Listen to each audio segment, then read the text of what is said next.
The Galactic Council chamber fell silent as Ambassador Krelix raised his crystalline appendage, pointing it accusingly at the human delegation. His species, the Vordani, had exoskeletons that could withstand direct plasma fire. To them, humans were nothing more than soft-skinned curiosities. These humans, Krelix's translator rendered his disdain perfectly, wish to join our military coalition? Look at them.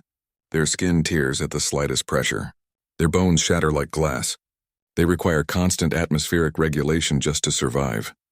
Murmurs of agreement rippled through the assembled aliens. The insectoid Krillians clicked their mandibles in what passed for laughter among their kind. The hulking Draknori, whose bodies could regenerate entire limbs within hours, seemed particularly amused. Commander Sarah Chen stood motionless at the human podium, her face betraying nothing. Beside her, Captain Marcus Webb maintained his military bearing despite the humiliation. They had expected this. Every species in the Council had evolved on worlds far harsher than Earth, developing natural armor, redundant organs, or instant regenerative capabilities.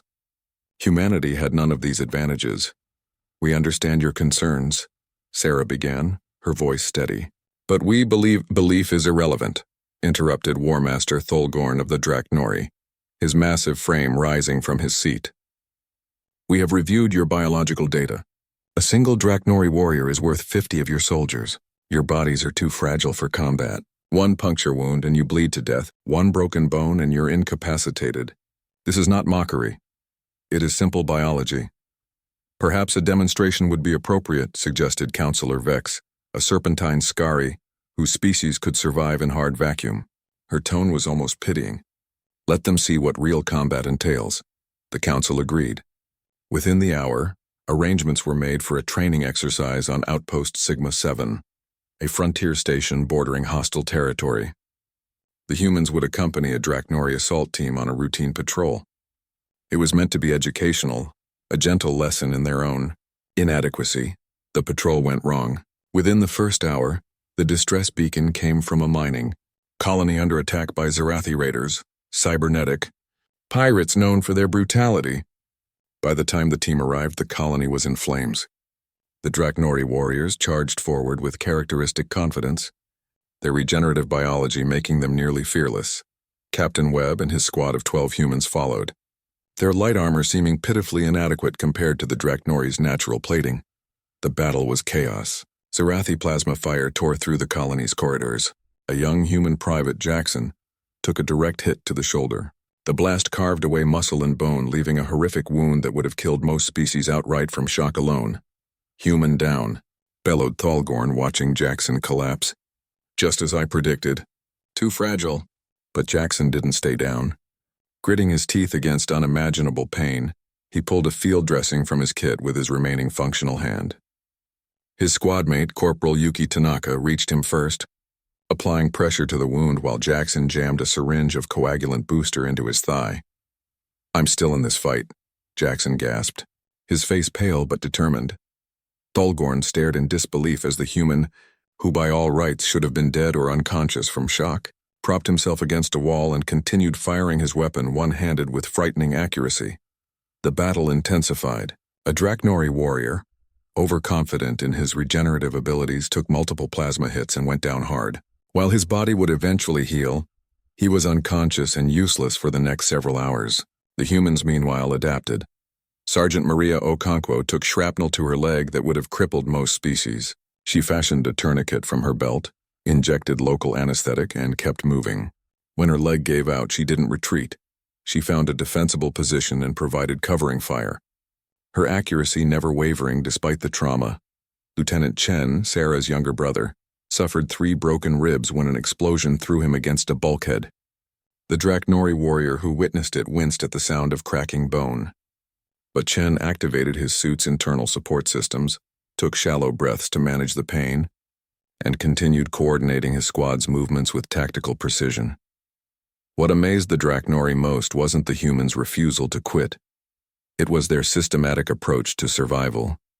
Every human carried extensive medical supplies. They had trained for dozens of injury scenarios.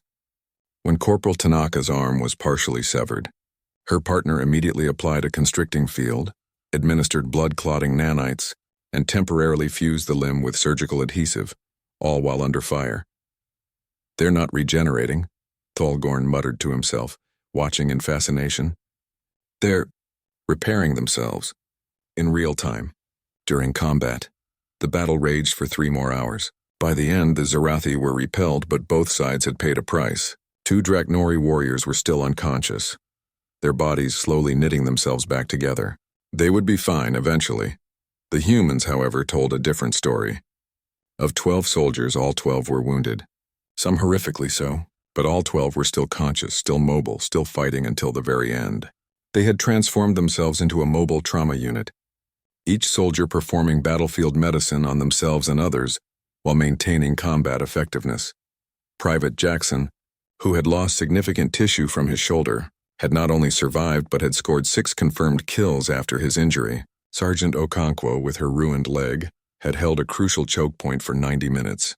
Lieutenant Chen, with broken ribs that would have incapacitated most species, had orchestrated the tactical withdrawal that saved the civilian survivors. Back on the council chamber, a week later, War Master Thorgorn stood before the assembly. His voice carried none of its earlier mockery. "I have witnessed something extraordinary," he began. "The humans do not have our natural armor. They do not regenerate like my people. But they have something perhaps more valuable. They have the will to continue despite catastrophic damage, and the knowledge to keep themselves alive through it." He gestured to the hollow projection showing medical scans. "They have developed over 40,000 distinct medical interventions. They carry portable hospitals in their combat gear. They train every soldier to perform surgery in battlefield conditions. They have invented chemicals that force their bodies to keep fighting past the point where biology says they should shut down." Counselor Vex leaned forward, her serpentine eyes fixed on the data. "Their average survival rate from wounds that would kill 90% of other species is 73%? This cannot be accurate." "It is," Commander Sarah Chen confirmed, standing once more at the podium. "We are fragile. We break easily. But we have spent 10,000 years of civilization learning how to put ourselves back together.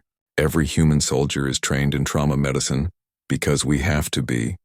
We don't have the luxury of natural regeneration, so we invented artificial regeneration. We call it medicine." Thorgorn nodded slowly. "I called humans fragile. I was wrong. Fragility implies weakness. The humans are not weak, they are persistently survivable. They have turned their biological disadvantage into a strategic strength. A Draknori warrior falls unconscious when overwhelmed. A human in the same situation does not."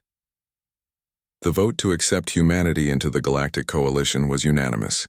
As the human delegation left the chamber, Krelix approached Ambassador Chen, his earlier contempt replaced by something resembling respect. "I must ask," the Vordani said quietly, "how do your soldiers endure such pain and continue fighting?" Sarah smiled grimly. "Because we've had to, Counselor. For thousands of years we've had no choice but to endure. We learned that surviving isn't about being unbreakable. It's about refusing to stay broken." She paused at the doorway, looking back at the assembled aliens. "You were right about one thing. We are fragile. But you mistook fragility for fragility of will. Our bodies may break easily, but we are very, very good at putting them back together. And we never stop fighting, no matter how broken we become. That," she concluded, "is what makes us human."